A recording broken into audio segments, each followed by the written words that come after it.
So today we're going to talk about Marfan syndrome, an interesting, relatively rare condition that really illustrates the power of understanding mechanisms to go to therapy.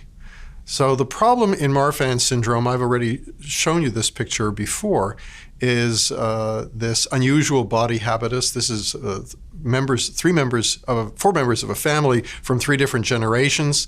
You can see that they're all tall, skinny, and they have these very, very long arms with very long fingers. This is an autosomal dominant condition, and it's been recognized for decades and decades, in fact, more than 100 years. So the inheritance is well understood, and we'll come back to the genetics in a moment. The clinical features are kind of interesting. It's not just a skeletal problem, but you can see that there's tremendous problems with the bony structure in the hands. They're double jointed, so to speak, and there's curvature of the spine, scoliosis, and they also characteristically have a problem with the lens of the eye and ectopic lens placement and difficulty with vision. But the biggest problem is in the aorta.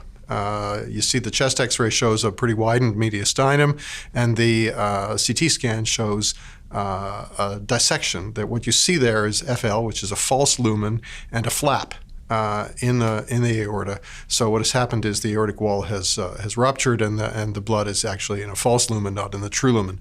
The photomicrograph shows the underlying pathology, and that is that the aortic wall has been ruptured. So this is the most feared complication of Marfan syndrome because it can result in sudden death. Perhaps the most recent famous example was Flo Hyman, arguably the best volleyball player the United States has ever produced. A tall woman with long arms, but none of the other features of Marfan syndrome, and that's pretty typical. Not everybody has all the features. And she died suddenly. The death was attributed initially to coronary disease until the autopsy showed that she had died of a ruptured aneurysm of her ascending aorta, which is the typical place. The other person who you will occasionally hear had Marfan syndrome was Abraham Lincoln. He was very tall, especially for his time, and had part of the body habitus of Marfan syndrome. So he may, in fact, have been a carrier of this condition. So if the problem is in the aortic root, then how do you treat it? Before the genetics were dissected, it was well known that certain brands of turkey get aortic aneurysms and will die. And it turns out that giving those turkeys beta blockers makes them live longer. The notion is that they have a, quote, weak, unquote, aortic wall, and by reducing not the pressure in the aorta so much as the rate of change of pressure, the DPDT, they are less susceptible to aortic rupture. And of course, propranolol also is effective in severe hypertension and is used in the treatment of dissecting aneurysms of the usual kind, again, partly to lower the blood pressure, but mostly to lower the DPDT. So people have looked at the effect of beta blockers in Marfan syndrome, and here's a study from the New England Journal in the early 1990s showing patients who ended up on propranolol had a slower rate of change in the aortic diameter compared to patients who did not end up on a beta blocker. This is not a randomized trial, but it still nevertheless suggests that the trajectory of patients with Marfan syndrome can be altered by the use of propranolol. These are all patients with Marfan syndrome, of course. So that's the state of the art, is propranolol treatment, which slows the progression of the disease. And that's the way people thought. So the disease gene in Marfan syndrome is a gene called fibrillin. It's a large gene, and you can tell by its name that it has something to do with the way the cells interact with the extracellular matrix. And for a long time, the notion was that mutations in fibrillin would somehow disrupt the extracellular matrix and therefore result in this so-called weak aortic wall. This slide shows many mutations. There are now many more mutations that are shown here, each of which has been associated with Marfan syndrome in a family. So like other diseases that we've talked about, familial hypercholesterolemia or the long QT syndrome, this disease also has a single disease gene with many mutations, each one of them causing the disease. Now, the problem came when people started to think more critically about this weak wall idea. And one of the breakthrough studies was actually in mice that have Marfan syndrome. So people looked at the lungs, and the lungs are one of the affected organs in humans as well as in the mice. Humans develop early emphysema as a manifestation of Marfan syndrome. So when people looked at the elastin staining in mice with Marfan syndrome, it was completely normal. So that really suggests that fibrillin, despite its name and despite the appeal that somehow it weakens the extracellular matrix, fibrillin actually has some other function. So here is the idea.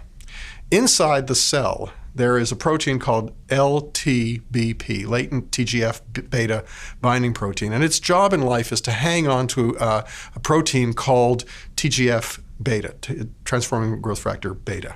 And so its job in life is to hold on to TGF-beta inside the cell. LTBP also interacts with the extracellular matrix and it's a long protein, you can see from the cartoon, and it interacts with fibrillin. Fibrillin is located inside the cell. So the notion is when you get a mutation in fibrillin, it disrupts this complex. And when it disrupts the complex releases TGF-beta. And it's unrestrained TGF-beta signaling that actually results in the diverse manifestations of Marfan syndrome, from the bony structures to the aortic wall to the lungs to the lens of the eye. So that's the idea. And what was really interesting in this story is that there are patients who have almost Marfan syndrome, who have many of the manifestations, particularly the aortic manifestation, and yet who don't have mutations in fibrillin. They seem to have a related disease, and that related disease, now called loeys-dietz disease, because those are the first and last author of the paper that first described it, have mutations in the TGF-beta receptors. So that again implicates this TGF-beta signaling problem and unrestrained TGF-beta activation inside cells across the body as the mechanism underlying Marfan syndrome through pathways that are being worked out still. So Dr. Dietz, who's a leader in this field, made mice that have Marfan syndrome. And this is a picture of a mouse heart with the aortic root shown by the arrows. So the aortic root is pretty small, and especially in mice, it's really small. But if you give if you construct mice with a fibrillin mutation of the type that he's shown here, you can see the aortic root is much, much dilated. So the question then becomes, what happens if you give a treatment? Now the standard treatment is a beta blocker. And so if you give the beta blocker, that's shown in panel C, the aortic root is smaller. But what's really interesting is if you treat these mice starting when the mothers are pregnant with losartan, which is an angiotensin receptor blocker that acts by inhibiting TGF-beta signaling in cells, you get absolute prevention of the phenotype. You can see the aortic roots in the 3 mice from the bottom, on the bottom panels look just like the wild type. They don't have aortic root dilatation at all. Now, there's a problem in the sense that you can't give people losartan when they're pregnant because it causes birth defects. But this is a very important proof of principle that inhibiting the TGF-beta signaling pathway gets at the root of the problem and can actually prevent the manifestations of the problem. Here is a small study of a group of patients who were put on an angiotensin receptor blocker, losartan usually, and you can see that this is the progress of the aortic root over time, and you can see that what happens is before the medicine is started, the aortic root is dilating as a function of time, and after the medicine is started, that dilatation almost stops. That's a much more impressive effect, at least in this very small study, than the propranolol effect I showed you earlier. There are now about a dozen randomized trials going on comparing losartan and drugs of that type to beta blockers or to placebo. It's hard to think about having Marfan syndrome and taking placebo, but taking a beta blocker or losartan. And those results are just now coming out. The very first of those trials has been reported, and interestingly, losartan seems to slow the rate of progression in adults with Marfan syndrome in terms of aortic root dilatation. So there's great excitement. The trials are going on, and we're in this awkward phase where there are evangelists who really feel we've stumbled across a new medicine and we ought to just go ahead and use it, and the purists who say we really ought to prove it in randomized trials. I think we're going to get to an answer. The National Marfan Organization is a place to go and get more information about that, and the website is shown here. So I think this is a really compelling story. From a syndrome that you sort of describe by saying, well, they have long fingers and long arms, to understanding a therapy based on what you understand from turkeys, to understanding the molecular genetics, to looking in great detail at how those molecular genetics work to cause the disease, and then coming up with therapies that appear to be relatively specific. And it's a very exciting time for Marfan, and I think it illustrates the power of going from a gene to a new therapy.